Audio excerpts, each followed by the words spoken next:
Managing your attention is like choosing what to watch on Netflix.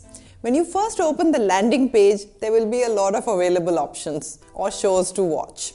Then once you pick a show, you keep going down different paths. Taking some paths will leave you feeling very happy, but taking some other paths will mindlessly entertain you and leave you feeling deeply unsatisfied by the end of it. And there may be some conscious paths that will teach you something, that will change your life. We are what we pay attention to. In this video, I will give you a 5-step guide to set up a hyper-focus routine such that we can work less and achieve more, and 3 yardsticks to measure your progress. So let's get going. Hey everyone, this is Chetna and you're watching ChetChat. It's a Friday today and we are back this time with a life-changing video. If you can practice even a small part of what we are going to go through today, you will not only find it easy to achieve much more in a limited amount of time, but you will also find immense happiness at the end of it.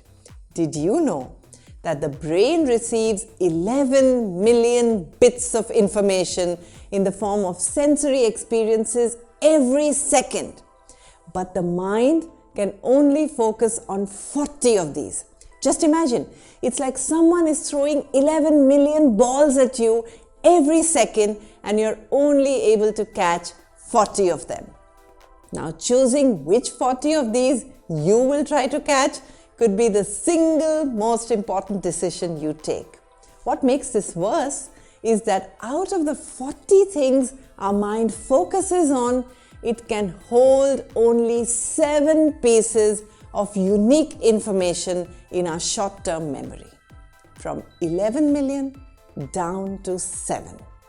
Oof. Before I jump right into the 5-step guide to set up your hyper-focus routine that's going to help us work less and achieve more, I want to give a shout out to Lucky Preeti for leaving this super awesome message under my last video, which got a lot of likes from you. And if you want a shout out in my next video, leave me a comment below with a hashtag ChetChatters.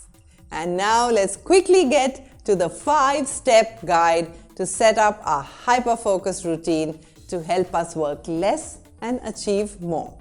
Step number 1. Setting an intention. Attention without intention is wasted energy. Use the rule of 3.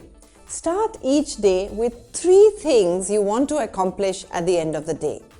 Peter Golitzer talks about implementation intentions. For example, our intentions, what do they usually look like? I should work out more often from next month, or I'm going to start waking up early from now onwards. But implementation intentions are, I will train from 6:15 to 7 a.m. on Monday, Wednesday and Friday. And I will walk from 6 to 7 p.m. on Tuesdays and Thursdays. I will set an alarm for 10 p.m. every night to remind me to start getting into bed. And once I sleep on time, waking up early will follow. So setting specific intentions can double or triple your odds of success. Step number 2. Start by setting a timetable. Now we have a number of useful timetables that you could use, and I could drop a link for you below this video. But decide how long you want to hyper-focus before allowing yourself a break. Push yourself, but not too hard. Start with blocks of 15 minutes and take a 5-minute break after that. Time stays long enough for those who use it. Step number 3. Eliminate distractions.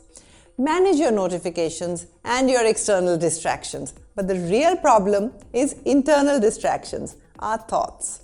Keep a distraction sheet where you note down all your distracting thoughts, and you can go back to that sheet once you take a break. Now, when we continually switch between tasks, do you know that our work takes 50% longer compared with doing one task from start to completion?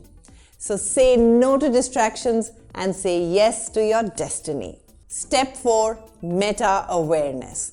Our mind wanders 47% of the day. So if you're awake for 16 hours, your mind is wandering for over 7 hours. In addition, it takes an average of 22 minutes to resume working on a task once you're interrupted. Chris Bailey talks about a very interesting idea called meta-awareness, becoming aware of what you're thinking about. The more you notice what's occupying your attention, the faster you can get back on track. Mindfulness is a similar idea, noticing what your mind is full of and pulling it back when it wanders. Fun experiment. What were you thinking about just now? Quickly leave me a comment below and tell me what was your mind full of. Now we're talking about how to hyperfocus. We're talking about how to achieve more by working less. And step number 5 is called the hourly awareness chime. A key theme of hyperfocus is not to be too hard on yourself. Remember, your mind will always wander, and sometimes that may also get you new ideas. So what I do is I set up an hourly awareness chime on my phone. Every hour when my phone rings, I ask myself, what is on my mind? Was it wandering? Am I working on my most productive task? Am I distracted? And this may also be a good time for you to have a few sips of water before continuing with your work. Remember that the more difficult the task is, the more important it is that we enter a hyper-focus state, so we can work on this task with intention. And now that we have this 5-step process on how to achieve more by working less, I will give you 3 yardsticks to measure your performance. Ask yourself at the end of each day. 1. How much of your time did you spend intentionally? 2. How long can you hold your focus in one sitting? And 3. How long your mind wanders before you catch it. In the words of Steve Jobs, focus and simplicity. Once you get there, you can move mountains. And I hope this will help you to become the best version of yourself. And meantime, do subscribe to the channel for a new video every Friday, and also hit that like button, and happy learning.